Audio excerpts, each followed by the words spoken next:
వంశం లోపల ఆడవిల్ల ఉత్పన్నమైంది. ఒకవేళ అటువంటి వెనకనేమో నానా శంకర పరంధామ దేవతంగమయ్యా ఎందుకొరకు ఒకవేళ పుట్టించేవాడవు నువ్వే ఉన్నావు, గిట్టించేవాడవు నువ్వే ఉన్నావు. నానా శంకర జంగమాది గురుదేవా నన్ను పిలిపించి ఒకవేళ నన్ను పుట్టించిన కారణమేమున్నదని చెప్పి అమ్మవారు ఒకవేళ ఆడవిల్ల అడుగుతున్నదమ్మా. అమ్మవారు నాయమ్మ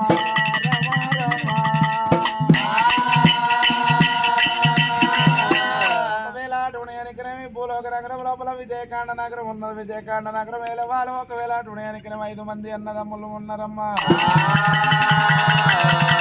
ఒకవేళ టుణయానికి ప్రజలను ఒకవేళ కానమ్మ